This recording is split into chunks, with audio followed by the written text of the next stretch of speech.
Physics में मेरा खेल खत्म हो गया है।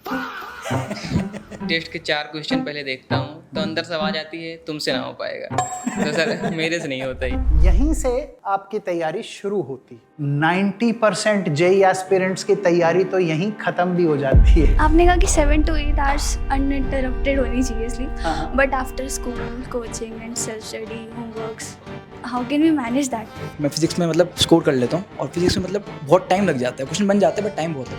टीचर से सॉल्यूशन लेना अपने आप को अपाहिज बनाने जैसा है। Don't take solutions from teachers. Why we are here, आज हम क्या कर रहे हैं?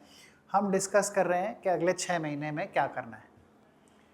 आप सबको जेई मेंस देना है 6 महीने के बाद, अप्रॉक्स 6 महीने से थोड़ा सा ज़्यादा ये टाइम अभी आपके पास अवेलेबल है।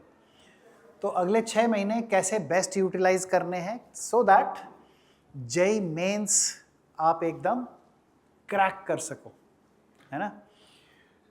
अब सम ऑफ यू माइट आस्क कि सर जेई मेंस की ही क्यों बात कर रहे हो, एडवांस के लिए सीधे हम तो तैयारी करेंगे।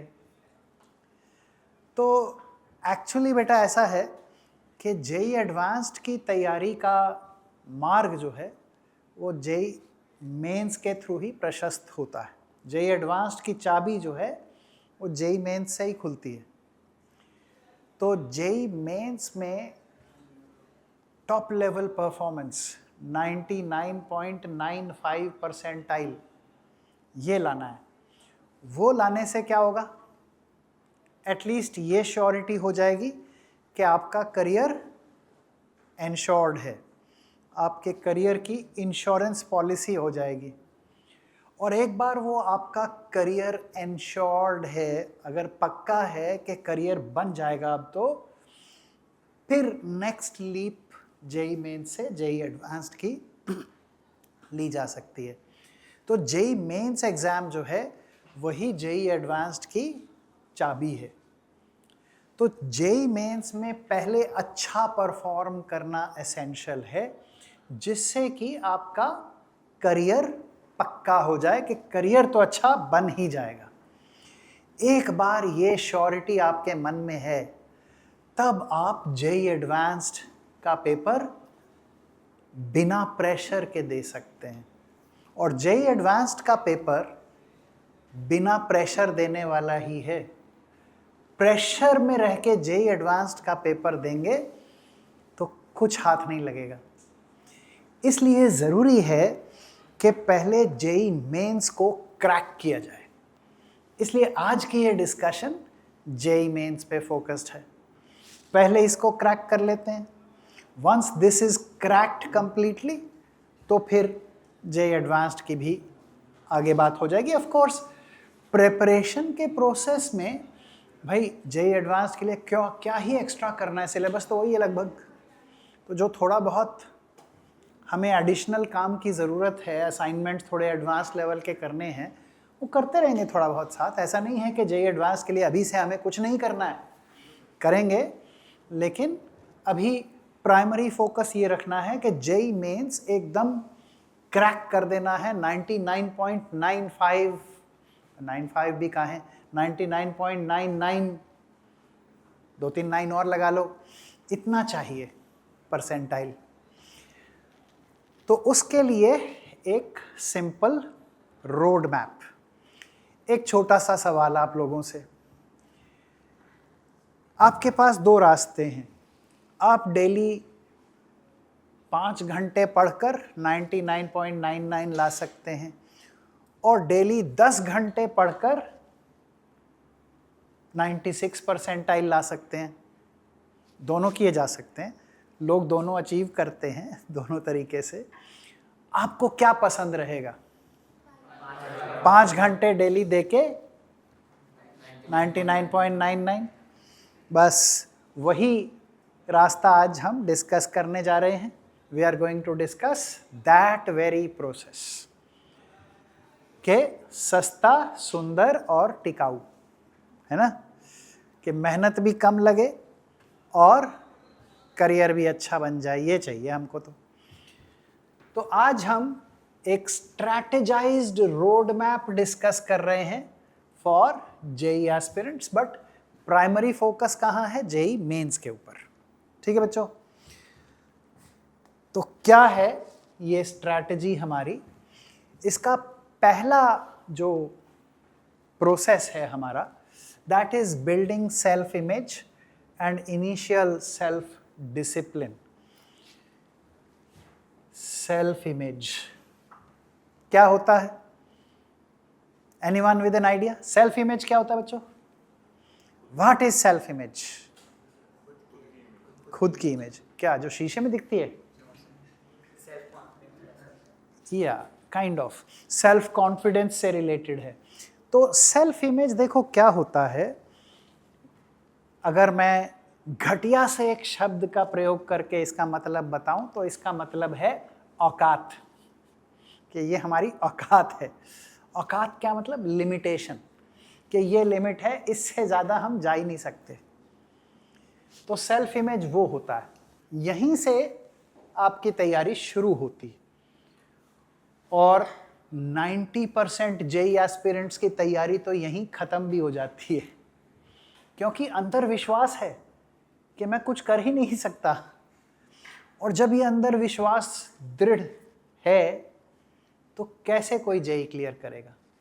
तो जेई क्लियर करना संभव ही नहीं होता है लार्ज मेजॉरिटी ऑफ स्टूडेंट्स के लिए, क्योंकि उनका ये सेल्फ इमेज ही इतनी पुअर होती है। तो इसको कैसे सुधारा जाए?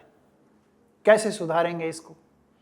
अपने अंदर का दृढ़ विश्वास बदल लेंगे और अपने आप को विश्वास दिला देंगे कि मैं आईआईटी जेई रैंक 1 लेके आऊंगा, मैं आईआईटी जेई रैंक 1 के लायक हूं। विश्वास दिलाते हैं अपने आप को, ये कोशिश करते हैं। आज से अपने आप को रोज ये बात कहेंगे, I am IIT JEE rank 1। आपने ये अपने आप को बोल भी लिया ऑलरेडी।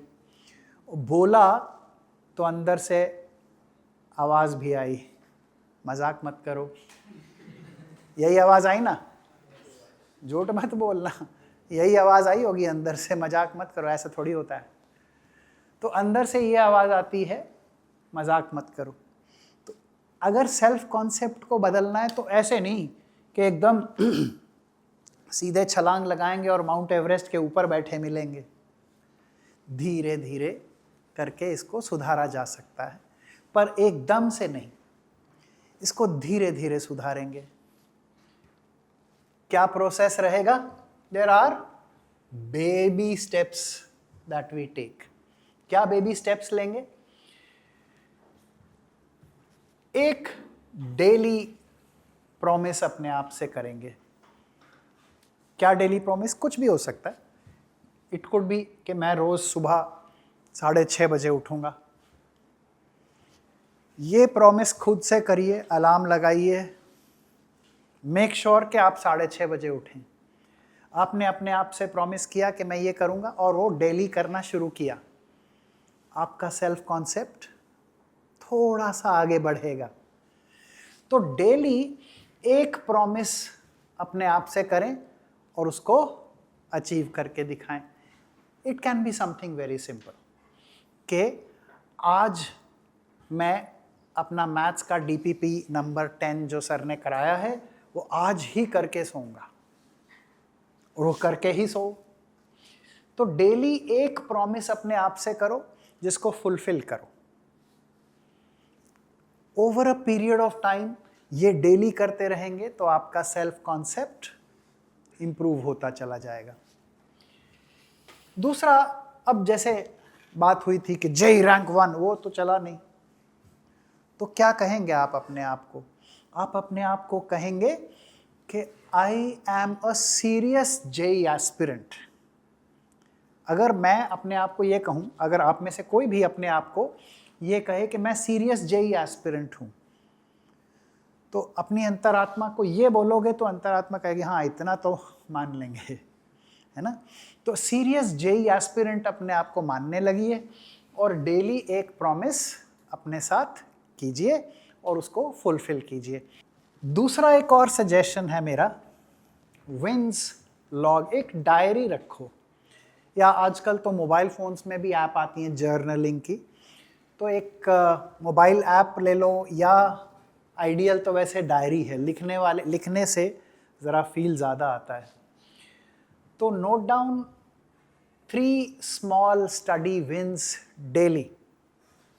कीप देम सिंपल, बहुत एम्बिशियस मत रखना शुरुआत में। 3 सिंपल स्टडी विंस, मतलब this could be something very very small. आज I will try and ensure कि मैं लगातार 2 घंटे बिना ब्रेक के पढ़ूंगा। सिर्फ 2 ही मत पढ़ना, पर लगातार बिना ब्रेक 2 घंटे आज पहली बार जीवन में पढ़ूंगा। छोटी सी विक्ट्री होगी, पर अगर आप वो अचीव करेंगे, then you give yourself a pat in the back कि अरे आज मैंने कुछ किया। तो ऐसी 3 छोटी छोटी जीत आपकी डेली होनी चाहिए। तो ऐसी 3 छोटी छोटी जीत आप लिखें कि आज मैंने ये अच्छा काम किया, आज मैंने 4 PYQ किए जेईई मेंस के, रोटेशन के, मुश्किल टॉपिक है उसके 4 अच्छे वाले क्वेश्चन मैंने किए। That's a win, big win actually. तो ऐसी 3 विक्टरीज, 3 जीत, 3 विंस, इनके बारे में लिखें डेली। ये लिखने से डेली क्या होगा, आपके मन में जो वो चलता है ना नेगेटिव टॉक कि ना हुआ सिलेक्शन तो क्या होगा, बुआ जी क्या कहेंगी, फूफा जी तो वैसे ही मुंह सुजाए रहते हैं, तो वो नेगेटिव टॉक जो आप करते हैं वो दबेगी इससे, और धीरे धीरे सेल्फ इमेज में इम्प्रूवमेंट आएगी। तीसरा काम एक बहुत इम्पॉर्टेंट है कि आप अक्सर क्वेश्चन ट्राई करते हैं, नहीं होता, सॉल्व नहीं हो पाता, या कोई टेस्ट में मार्क्स कम आ जाते हैं तो उसमें गलतियां हो जाती हैं, राइट। ये जो गलतियां आप कर बैठते हैं इनको दिल पे मत लगने दो। गलतियों को एक डेटा पॉइंट की तरह समझो कि कोई गलती हुई, एनालाइज करो कि क्या टॉपिक में गलती हुई, कैसी गलती हुई, कैलकुलेशन की है या टॉपिक की अंडरस्टैंडिंग अच्छी नहीं है या क्वेश्चन ही ध्यान से नहीं पढ़ा, एट्सेट्रा एट्सेट्रा। उसको एक डेटा पॉइंट समझो कि ये एक लर्निंग अपॉर्चुनिटी है, ये सीखने का एक मौका है, ऐसे सोचना है। अगर गलतियां होती हैं तो वो करेक्शन का मैट्रिक है, मतलब एक अपने आप को बेहतर बनाने का मौका है, ना कि मैट्रिक ऑफ सेल्फ वर्थ कि मेरा सेल्फ वर्थ, मेरी औकात किसी क्वेश्चन को करने या नहीं करने से डिफाइन नहीं होती है। वो तब आएगा जब आप मिस्टेक्स को कैसे ट्रीट करेंगे, एज मैट्रिक्स ऑफ करेक्शन, मतलब नई चीज़ सीखने का मौका समझेंगे ऐसे क्वेश्चंस को जिनमें आप गलतियां कर रहे हैं। क्या मेरी बात समझ में आई है? ये 3 टेक्निक्स हैं जिनसे धीरे धीरे आपका सेल्फ कॉन्सेप्ट बेटर होता चला जाएगा। Got the point? Okay, then कुछ और नॉन नेगोशिएबल चीज़ें हैं, और ये हम अभी बात जो कर रहे हैं ये शुरू के 1-2 महीने की है। आने वाले 1, 1.5 या 2 महीने तक आपको ये सारी चीज़ें मास्टर करनी हैं। उनमें क्या है, sleep duration, 7 to 8 hours of sleep, ये तो मस्ट है। कितनी? 7 to 8। अब ये तो मैंने, yes you have a question? Yes बेटा। सर आपने कहा कि 7 to 8 आवर्स अनइंटरप्टेड होनी चाहिए स्लीप, हाँ। But after school, coaching and self study, homeworks, how can we manage that? बैठो। 2 एस्पेक्ट हैं तुम्हारे क्वेश्चन के कि हाउ ये हम मैनेज कर नहीं पा रहे हैं क्योंकि इतने घंटे हम सोने के लिए निकाल नहीं पाते। दिन में होते हैं 24 घंटे, 8 निकाल दो और बाकी 16 घंटे के लिए प्लान करो। 16 घंटे बहुत होते हैं। आप कोचिंग में या स्कूल में उन 16 में से कितने घंटे बिता लेंगे? 8, 9, 10, फिर भी सेल्फ स्टडी के लिए 6 हैं। तो वो टाइम है, पर वो प्लान करना पड़ता है। तो अपने दिन को प्लान करिए, सुबह उठकर 5-10 मिनट दिन के प्लानिंग में लगाएं, तो वो टाइम तो निकल आएगा। देखो, स्लीप मेरे लिए एक नॉन नेगोशिएबल है। नॉन नेगोशिएबल मतलब स्लीप के बिना, हम थोड़ी देर बाद इसके बारे में बात भी करेंगे कि विदाउट प्रॉपर स्लीप आप जितनी भी मेहनत कर रहे हैं सारी बेकार हो जाएगी। वो किस लिए? स्लीप के दौरान क्या होता है? Cognitive retention, deep REM sleep. REM होता है रैपिड आई मूवमेंट। स्लीप का एक फेज होता है जिसमें आंखें अंदर अंदर पुतली के अंदर घूमती हैं। उस डीप स्लीप फेज में जो कॉन्सेप्ट्स होते हैं वो रिटेन होते हैं, दिमाग की परमानेंट मेमोरी में जाते हैं। और अगर आपने कोई कॉन्सेप्ट सीखे, पढ़े और सोए ही नहीं ढंग से, तो ये काम होगा नहीं। आपके दिमाग के परमानेंट मेमोरी में वो कॉन्सेप्ट ही नहीं जाएंगे। और जब दिमाग की परमानेंट मेमोरी में कॉन्सेप्ट ही नहीं जाएंगे, तो जब आपने कॉन्सेप्ट सीखने में मेहनत की, उस मेहनत का क्या होगा? बर्बाद। तो विदाउट सफिशिएंट स्लीप पढ़ाई लिखाई वेस्ट हो रही है, उसमें जो आप मेहनत कर रहे हो वो भी वेस्ट है। तो इसलिए आप ये कभी नहीं सोचेंगे कि स्लीप सैक्रिफाइस करके और ज़्यादा पढ़कर आप कुछ बेहतर कर पाएंगे। एक्चुअली आप अपने ब्रेन में डैमेज ज़रूर कर लेंगे कम सो के, और बहुत सी मेंटल हेल्थ इलनेसेस इनवाइट कर लेंगे। तो स्लीप एक्सट्रीमली इम्पॉर्टेंट है, ठीक है? ना सिर्फ रेस्ट के लिए, बल्कि जो पढ़ा है उसको रिटेन करने के लिए भी स्लीप एसेंशियल होती है। क्या मेरी बात आपको समझ में आ रही है?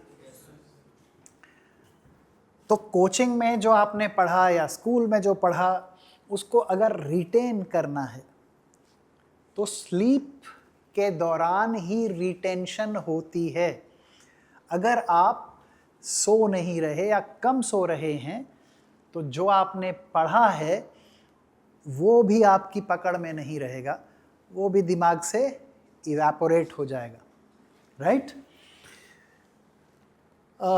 सिंक्रोनाइजिंग साइकिल्स, तो अपने स्लीप के शेड्यूल को जेईई एग्ज़ाम के शेड्यूल से मैच करना है। क्या मतलब? बहुत सारे बच्चे ऐसे करते हैं कि मॉर्निंग में कोचिंग में आए हैं तो घर जाके थोड़ा थक जाते हैं तो सो गए दोपहर में, और फिर उसके बाद पढ़े लेट नाइट, तो दिन में जाके सोना शुरू कर देते हैं बच्चे। लेकिन अगर ये आदत पड़ गई दोपहर में सोने की, और जेईई मेंस का आपका आफ्टरनून शिफ्ट आ गया, और जेईई एडवांस तो खैर मॉर्निंग भी होता है और आफ्टरनून भी होता है, तो वो जो घंटे हैं ना जो दोपहर वाले जिसमें आपको सोने की आदत पड़ी हुई है, उस टाइम में आप एग्ज़ाम के समय, नींद तो नहीं आएगी एग्ज़ाम में, लेकिन आपका एक्टिविटी लेवल ब्रेन का नीचे आ जाएगा और फिर एग्ज़ाम ख़राब करके आओगे ही आओगे। तो इसलिए ज़रूरी है कि दोपहर में या दिन में सोने की आदत बिल्कुल ख़त्म हो जानी चाहिए। सोना है तो रात के समय। तो दो तरह की इम्पॉर्टेंट चीज़ें हैं स्लीप से रिलेटेड। एक तो नंबर ऑफ आवर्स, कितने घंटे आपको सोना है, और दूसरा किस समय सोना है, क्योंकि क्वालिटी स्लीप डे टाइम में आ ही नहीं सकती पहले तो जो रिटेंशन होता है ना दिमाग में, परमानेंट मेमोरी में चीज़ें जाती हैं, वो डीप स्लीप में होता है। डीप स्लीप रात के अंधेरे में ही आती है। दिन में जब सूर्य देवता उदय हो जाते हैं, उनके फोटोन घूमते घामते हमारी आँख की पुतलियों पे पहुँच जाते हैं, उसके बाद डीप स्लीप पॉसिबल नहीं है। और डीप स्लीप नहीं है तो आपका रिटेंशन भी नहीं होगा। रिटेंशन नहीं हो रहा तो पढ़ाई लिखाई में जो एफर्ट हो रहा है वो वेस्ट हो रहा है। खैर, डे बाय डे प्रोसेस को कैसे सिंक्रोनाइज करना है ये भी समझ लीजिए। मोस्ट इंपॉर्टेंट चीज क्या है? ब्रीफ एंड कंसाइज नोट्स बनाने हैं। तो यस, ये माइक पास ऑन। हाँ बोलो। सर जैसे हम लोग नोट्स बनाते हैं तो सर ऐसा कर सकते हैं कि ये क्या कहते हैं, अभी पढ़ा तो उसको फिर जाके घर पे उसके नोट्स बनाया, ऐसे क्लास में नहीं बना के क्लास में मतलब अच्छा, focus क्लास होके- में नोट्स नहीं बनाए, क्लास लेकिन घर जाके हाँ जो पीडीएफ आया उसको कॉपी कर लिया। तो आजकल ये बीमारी काफ़ी फैली है। ये है बीमारी। कई बार बच्चे क्लास में कैसे बैठे हैं? ऐसे बैठे हैं, सामने सर पढ़ा रहे हैं और बच्चे ऐसे करके बैठे। उनको पूछा लिख क्यों नहीं रहे? सर मैं ना अभी समझ रहा हूँ, फिर घर जाके नोट्स बनाऊंगा। मेरे ओपिनियन में ये एक बीमारी है। पता नहीं कैसे फैली है, पर आजकल ये फैली है। क्लास नोट्स जो होते हैं, ये क्लास नोट्स इनको कहते हैं फॉर ए रीज़न। ये क्लास में ही बनने चाहिए। इनफैक्ट अब कुछ लोग जो कह रहे हैं कि उनको ज़्यादा अच्छा समझ में आता है नोट्स बनाए बिना, वो गलत कह रहे हैं। नोट्स बनाने से ज़्यादा अच्छा समझ में आता है। वो क्यों? अगर आप क्लास में नोट्स बना रहे हैं तो आप सुन रहे हैं, समझ रहे हैं, उसकी समरी बना रहे हैं और लिख रहे हैं, तो आप ज़्यादा इन्वॉल्व हैं तो आपको बेहतर समझ में आएगा। Get the point? ज़्यादा इन्वॉल्व होने से बेहतर समझ में आता है। तो नोट्स बनाने से अच्छा समझ में आता है। नोट्स नहीं बनाने से क्या होता है? हम समझ रहे हैं, समझते समझते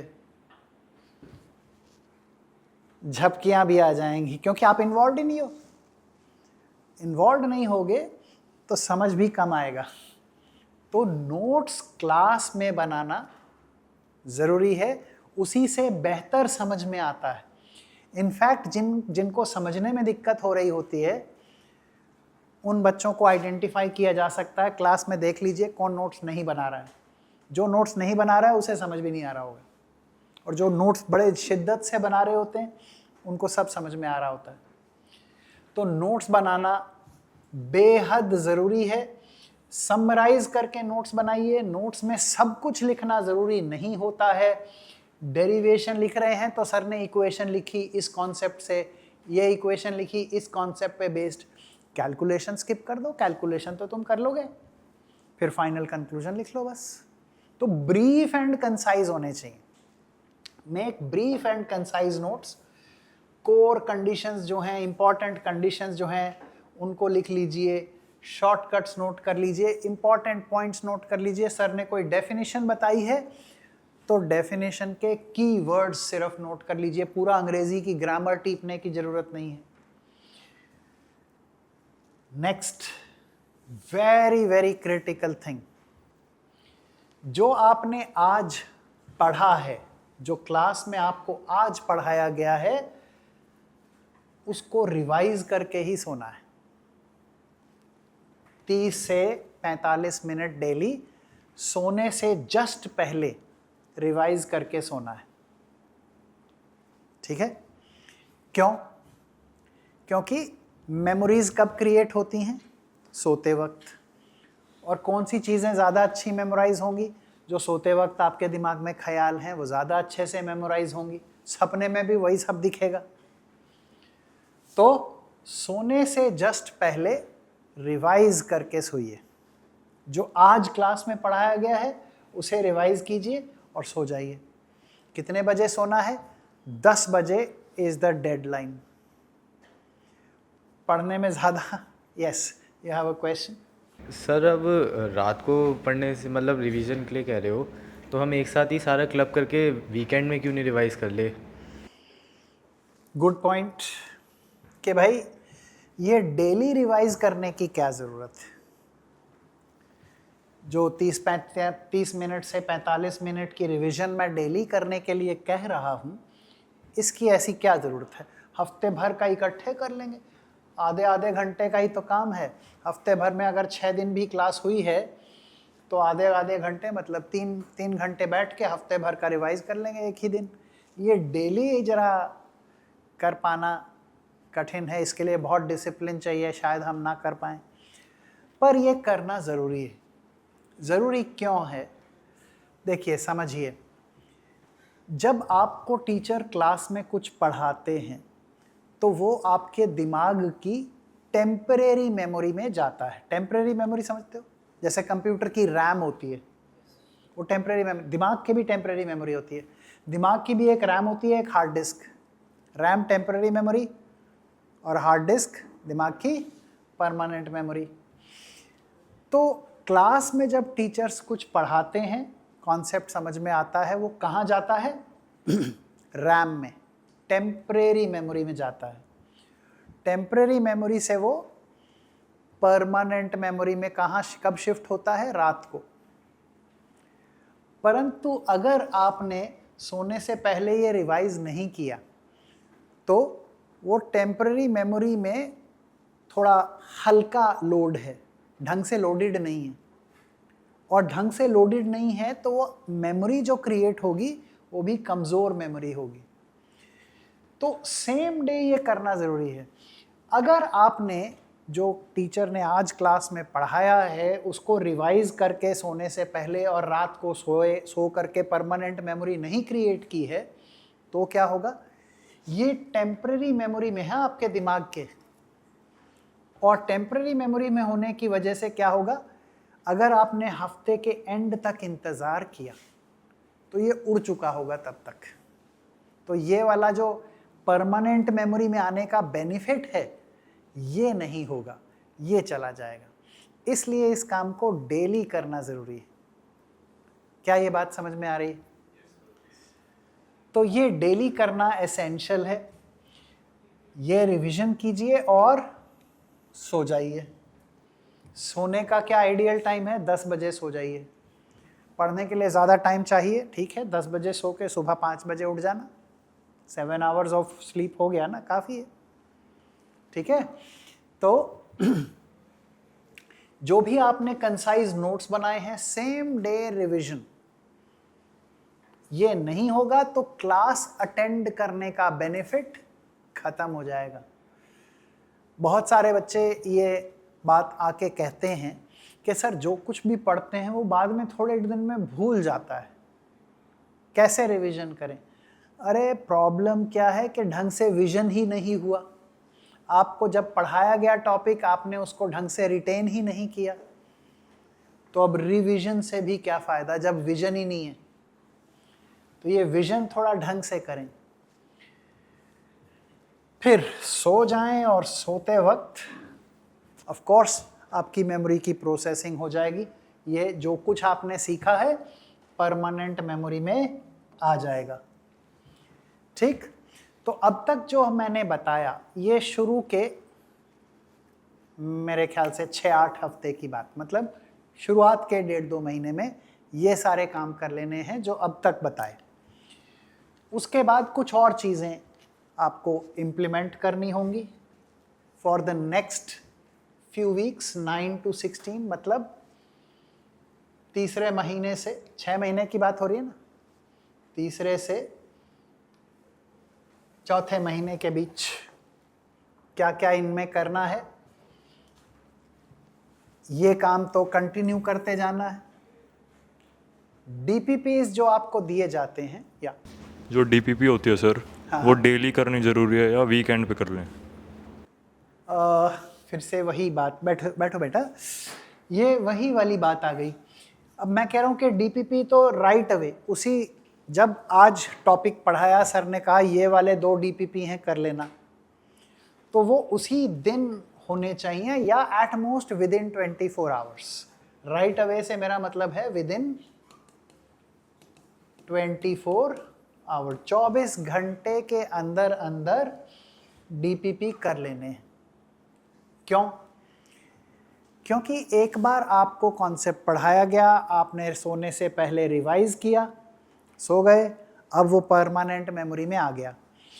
अब विद इन 24 आवर आपने एक और काम कर लिया, डीपीपी सॉल्व कर लिया, उससे वो परमानेंट मेमोरी और स्ट्रांग हो जाती है और क्वेश्चंस करने से आपकी अंडरस्टैंडिंग की गहराई भी बढ़ती है। सो सेम डे करेंगे तो ये फ़ायदा ज़्यादा होगा और वो मेमोरी कंसोलिडेट हो जाएगी, मजबूत हो जाएगी। परंतु अगर आप सेम डे ये रिवीजन नहीं करेंगे, ये भी एक रिवीजन ही है, ये काम अगर सेम डे हो जाए या विद इन 24 आवर्स हो जाए तो आपने जो सीखा है वो परमानेंट होगा। क्या ये बात समझ में आ गई? फिर दूसरा एक और नया रूल लेके आना है। आइडियली तो ये शुरुआत से ही फॉलो कर लो तो अच्छा है, बट ये क्या है? 7 डे रूल।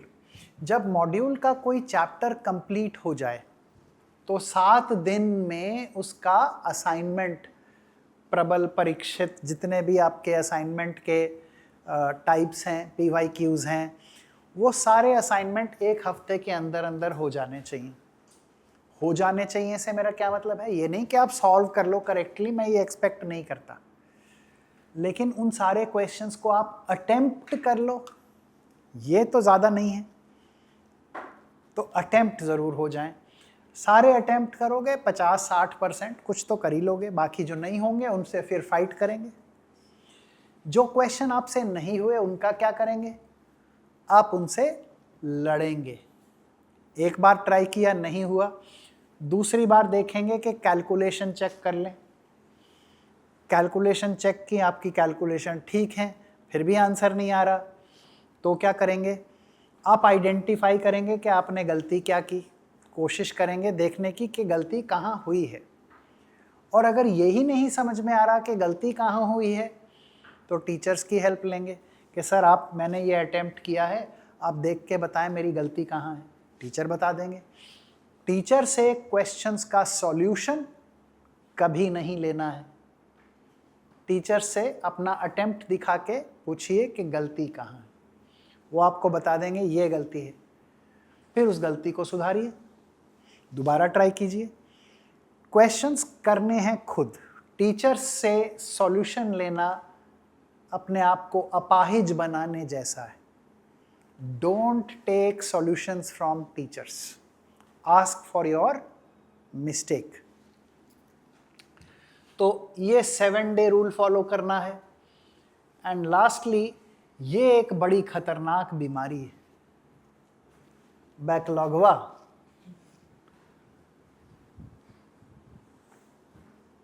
मेरी मानो तो ये बीमारी होने ना दो तो ही अच्छा है, क्योंकि ये है लाइलाज। अक्सर मैं ये नोटिस करता हूँ, कई बार मैं डाउट रूम में विजिट करता हूँ तो बच्चे लेक्चर वीडियो देख रहे होते हैं और हम पूछते हैं लेक्चर वीडियो क्यों देख रहे हो, यहाँ क्यों हो, क्लास में क्यों नहीं हो? सर वो मेरी पिछली क्लास मिस हो गई थी, बैकलॉग हो गया है, तो मैं वीडियो देख के बैकलॉग ठीक कर रहा हूँ। अरे क्लास मिस करके तुम यहाँ बैठे हो और ये पिछला बैकलॉग दूर कर रहे हो, नया बैकलॉग पैदा कर रहे हो, तो ये तो विशियस सर्कल है, तुम्हारा बैकलॉग तो कभी दूर होने ही नहीं वाला। तो ऐसी बेवकूफ़ियाँ ना करें। अगर कोई क्लास मिस हो जाए तो भैया PW में पढ़ते हो, रिकॉर्डिंग मिल जाती है, अगले दिन क्लास के लिए आने से पहले रिकॉर्डिंग देख के घर से आओ। बैकलॉग नहीं होने देना है, क्योंकि ये बीमारी लाइलाज होती है। किसी भी कीमत पर बैकलॉग नहीं होने देना है, क्योंकि एक बार ये हो गया तो वो चैप्टर आपका कमज़ोर रहेगा, और जो चैप्टर आपका कमज़ोर रहेगा, जिसकी क्लास आपने मिस की है, उसके सबसे ज़्यादा क्वेश्चन आपके एग्ज़ाम में आएंगे, क्योंकि जब सर मुंड जाता है तो ओले पड़ ही जाते हैं, समझ रहे हो ना? तो आगे बढ़ते हैं। Last few weeks, week 17 to 24, मतलब चौथे महीने से छठे महीने के एंड तक यहाँ क्या क्या करना है। तो यहाँ आपको अपने फीडबैक लूप स्ट्रॉन्ग करने हैं और टेस्टिंग रिगरस करवानी है। पीडब्ल्यू में आपके पास एक बहुत ज़बरदस्त अपॉर्चुनिटी रहती है, आखिर के कुछ महीनों में बहुत टेस्टिंग होती है और आप वॉलंटियर करके अगर हमारे पास आएंगे और कहेंगे सर मुझे डेली टेस्ट देना है, हम डेली दे देंगे तुमको टेस्ट। तुम हमारे पास आके कहोगे कि सर मुझे डेली 2 टेस्ट देने हैं, हम डेली आपको 2 टेस्ट भी करवा देंगे। और ऐसे वॉलंटियर नहीं भी करोगे तो हम हफ्ते में 2-3 टेस्ट तो तुम्हें देंगे ही देंगे। उनमें से कोई टेस्ट मिस नहीं होना चाहिए। पहली बात, never miss a test. Make sure you appear in all tests. कई बार बच्चे टेस्ट नहीं देते, सर तैयारी नहीं थी, नंबर कम आएंगे तो डीमोटिवेशन हो जाएगा, एक लाफा दूंगा। कैसी बात कर रहे हो? टेस्ट अपने आप में एक लर्निंग अपॉर्चुनिटी भी होता है। नए क्वेश्चन एग्जाम की कंडीशन में करने को मिलेगा। भले कुछ क्वेश्चन नहीं कर पाओगे, तैयारी अच्छे से नहीं हुई, कोई बात नहीं, नंबर कम आ जाएंगे, कोई बात नहीं, पर वो लर्निंग अपॉर्चुनिटी होगी। आप उन क्वेश्चंस को ट्राई करेंगे, आपको पता चलेगा कि आप कौन कौन से क्वेश्चन नहीं कर पाए, और फिर जो क्वेश्चंस आप नहीं कर पाए वो आपकी लर्निंग अपॉर्चुनिटी बनेंगे, उसको करेक्ट करेंगे, आपकी लर्निंग इम्प्रूव होगी। टेस्ट्स के थ्रू आपकी लर्निंग इम्प्रूव होती है क्योंकि आप क्या करेंगे, एक एरर बुक मेंटेन करेंगे।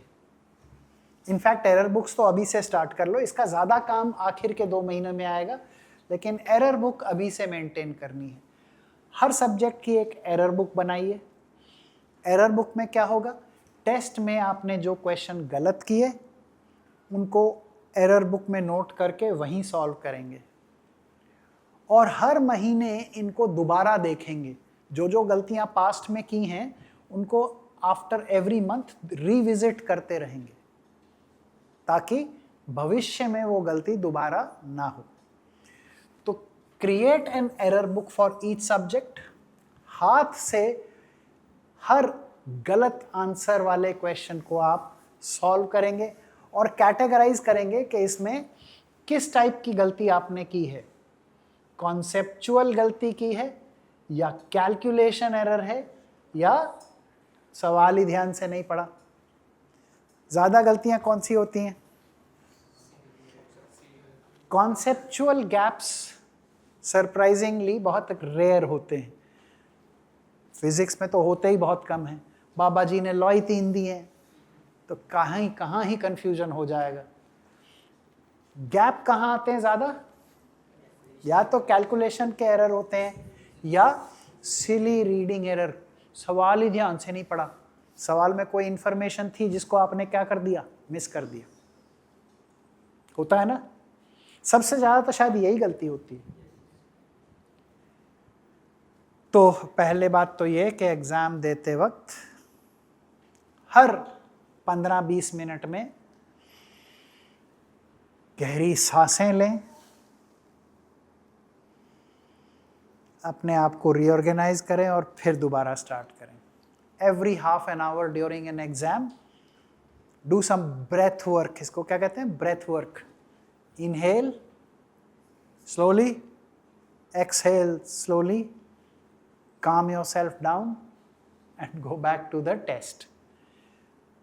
ट्रस्ट मी, ये जो 20-25 सेकेंड आप बिताएंगे हर आधे घंटे में अपने आप को काम डाउन करने में, इससे एक्चुअली आप ज़्यादा क्वेश्चंस कर पाएंगे। क्यों? ये गलती कैसे होती है? जल्दबाजी में।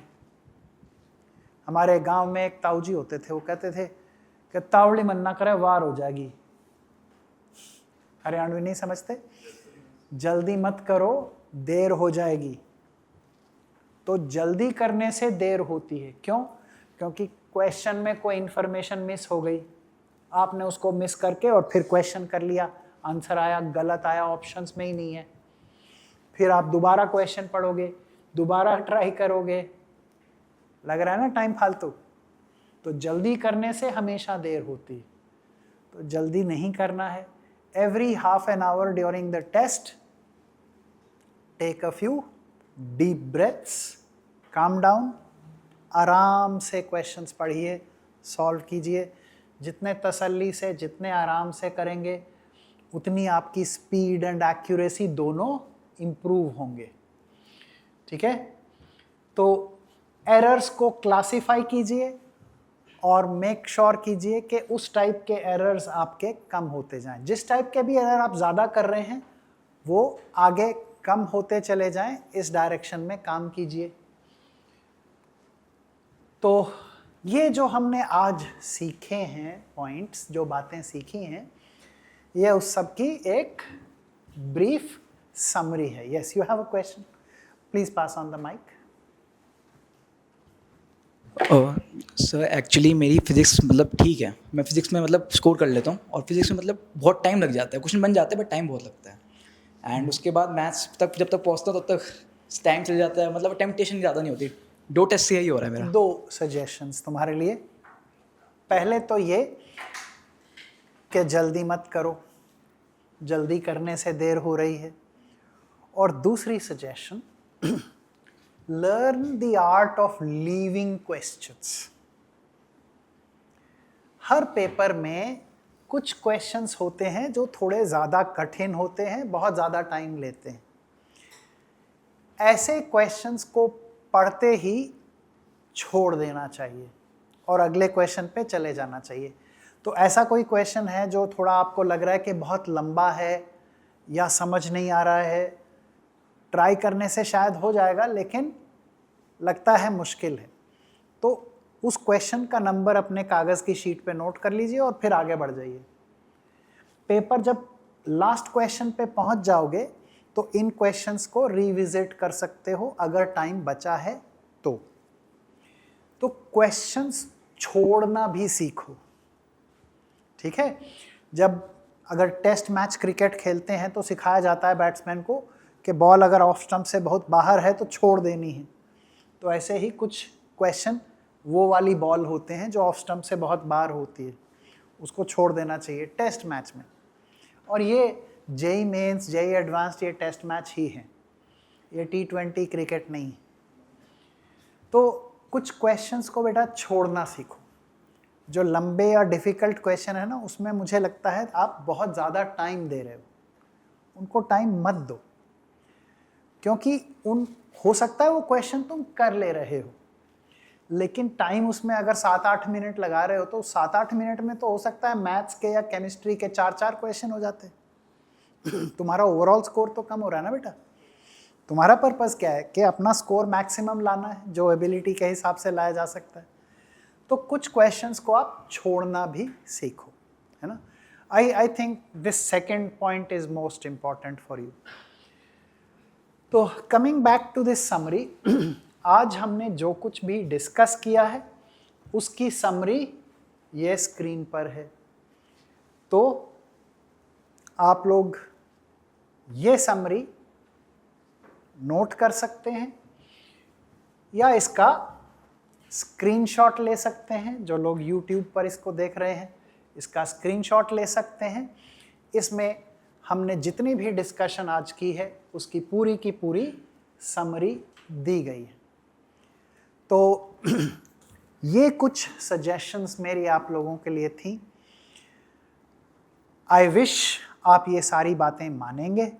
अगर इनको इम्प्लीमेंट करने में कोई चैलेंज आता है तो आप मुझे बताइए, हम भविष्य में फिर इसको डिस्कस कर सकते हैं. यस बेटा, माइक.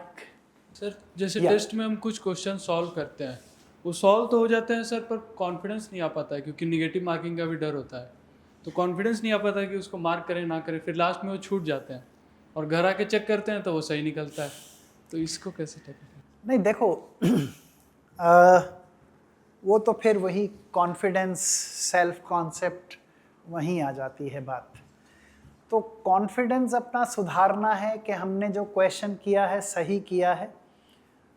तो जनरली अगर आपने सॉल्व किया, ऑप्शन में दिख भी रहा है वो वाला आंसर, अरे मार्क करो यार. ऐसे में 90% of the time you will be correct. है ना।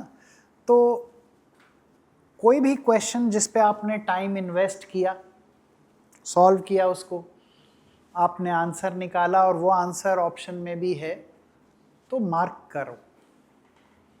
Do not leave such questions. Time जो इन्वेस्ट किया वो तो वेस्ट ही हो गया, और जबकि आपका आंसर आ भी रहा है, ऑप्शन में भी दिख रहा है, तो ऐसे क्वेश्चंस को मार्क करा करो, ठीक है। प्रोबेबिलिटी बहुत अच्छी होती है कि आपने सही किया है। Mark it. धीरे धीरे स्कोर्स बढ़ेंगे, अपने आप कॉन्फिडेंस आएगा, है ना। घबराना नहीं है इस मामले में। तो जब आप कोई क्वेश्चन ट्राई करते हैं, आंसर मार्क ज़रूर करें अगर वो ऑप्शंस में है तो खैर ये थे हमारे अगले 6 महीने का रोड मैप।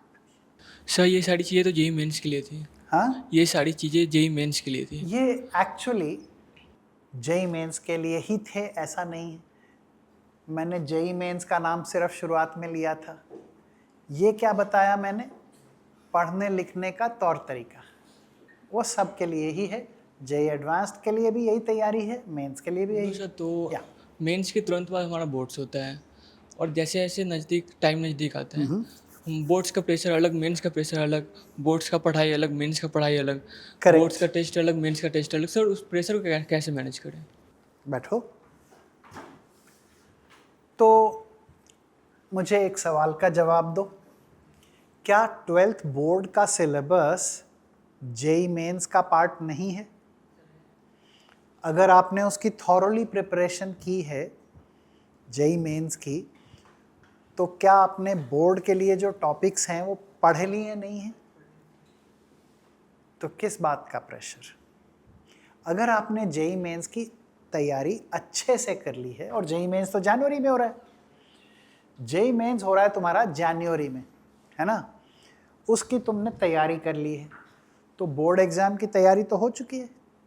उसके लिए बस एक रिवीजन और करनी है, बस बोर्ड एग्ज़ाम जब चल रहे होंगे एक क्विक रिवीजन करके दे देना। अगर आपकी जेई मेंस की तैयारी इस प्रोसेस से हुई है, तो मैं गारंटी दे सकता हूँ कि बोर्ड एग्ज़ाम में आपके मार्क्स 90% के नीचे नहीं आ सकते। बोर्ड एग्ज़ाम का डर केवल इसलिए है कि बच्चे ये प्रोसेस, पढ़ाई लिखाई का बेसिक जो तौर तरीका है, इसको फॉलो नहीं करते हैं, और जब ये नहीं होगा तो ना तो जेई मेंस होगा और ना ही बोर्ड एग्ज़ाम में अच्छा हो पाएगा। और अगर ये पूरा प्रोसेस फॉलो करेंगे तो जेई मेंस भी अच्छा होगा और बोर्ड एग्ज़ाम तो अच्छा हो ही जाएगा। वो तो बहुत सरल सा एग्ज़ाम होता है, उसमें तो 90% से कम लाना बहुत मुश्किल होगा अगर आपने जेई मेंस की तैयारी अच्छे से कर ली है। तो ये प्रेशर दिमाग में मत रखो कि 2 अलग एग्ज़ाम है। अरे सिलेबस तो वही है, अच्छे से पढ़ लीजिए, आपके दोनों एग्ज़ाम अच्छे होंगे। और जब आप अच्छे से प्रिपेयर्ड नहीं हैं तो दोनों एग्ज़ाम में प्रॉब्लम आएगी। सर फिजिक्स में मेरा खेल ख़त्म हो गया है। ओके, तो फिज़िक्स में खेल ख़त्म हो गया मतलब? सर बात ये है कि मेरे को सब समझ में आता है, क्लास में जो भी हो रहा है, और मैं नोट्स से पूरा बनाता हूँ। सब समझ में आता है? हाँ, मतलब थोड़ा बहुत जो नहीं आता उसे घर पे जाकर वापस Okay. रिवाइज करता हूँ तो आ जाता है। ओके। उसके बाद फिर मैं क्वेश्चंस भी बनाता हूँ, क्वेश्चन बनते हैं, पर जैसे ही टेस्ट होते हैं। क्लास में समझ में आता है, असाइनमेंट सॉल्व करते हो तो हो जाता है, हाँ, उसके बाद क्या समस्या? उसके बाद जब टेस्ट में आता हूँ, टेस्ट के 4 क्वेश्चन पहले देखता हूँ, तो अंदर से आवाज़ आती है तुमसे ना हो पाएगा। तो सर मेरे से नहीं होता ये। ओके बेटा, बैठो बैठो। हाँ, एंग्जाइटी, एग्ज़ाम में एंग्जाइटी। तो एग्ज़ाम में एंग्जाइटी होने से आप हड़बड़ी में जब क्वेश्चन पढ़ते हैं, आप उन्हें समझ नहीं पाते हैं, समझ भी आता है तो लगता है कि इतनी जल्दी तो नहीं कर पाऊंगा इतने टाइम में, ये समस्या है ना। माय सजेशन, अगले एग्ज़ाम में जेई मेंस का जो टेस्ट होता है उसमें 25 क्वेश्चन रहते हैं। आप नेक्स्ट टेस्ट में डिसाइड करके जाओ कि मैं केवल 10 ही क्वेश्चन करके आऊँगा।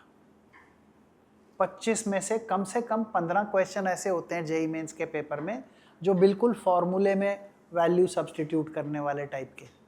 जेईई मेन एग्ज़ाम काफ़ी सरल होता है, उसमें फॉर्मूला वाले क्वेश्चन होते हैं 15-25 में से। तो आप डिसाइड करके जाओ कि वो 15 भी नहीं, मैं 10 करके आऊँगा बस, केवल 10 क्वेश्चन। बाकी 15 जो भी मुश्किल लगेगा खट खट छोड़ते चले जाऊँगा। ये यहाँ से शुरू करते हैं। तो जो 1 घंटा आपको फिजिक्स के लिए मिल रहा है उसमें 25 क्वेश्चन ना करके 10 करिए। 15 जो लंबे या डिफिकल्ट क्वेश्चन है सारे छोड़ दो। जब ऐसे करोगे और हर क्वेश्चन करने से पहले 2 गहरी सांस भी ले लो, केवल 10 क्वेश्चन करने हैं, वो भी आसान वाले हो जाएंगे। 10 क्वेश्चन अटेम्प्ट करके 40 नंबर तो आएंगे। अगले वाले टेस्ट में 11 करेंगे, उससे अगले में 12 करेंगे। धीरे धीरे अपने आप को इम्प्रूव करते जाएंगे, कॉन्फिडेंस आता जाएगा, आप बेहतर कर पाओगे बेटा। ठीक है, तो सॉल्यूशन हर प्रॉब्लम का है, ये भी सॉल्व होगा। ठीक है, तो बच्चों all the best. I am sure आप सारी बातें मानेंगे। वैसे तो मेरा काम है आपको अच्छी एडवाइस देना, आपका काम है उसे ना मानना, है ना? नहीं मानोगे ना? नहीं मानोगे तो पिटोगे। अब तो मैंने पहचान लिया तुमको, तुम मुझे यहाँ विद्यापीठ में घूमते हुए दिखाई दोगे और जब भी दिखोगे तो पूछूंगा और तुम्हारे जवाब से मुझे पता चल जाएगा कि तुम ये कर रहे हो या नहीं कर रहे हो। नहीं कर रहे होगे तो पीटूंगा नहीं, तुम्हारे पेरेंट्स को सुपारी दूंगा तुम्हें पीटने की। ठीक है, चलिए ऑल द बेस्ट बच्चों, God bless you, bye bye.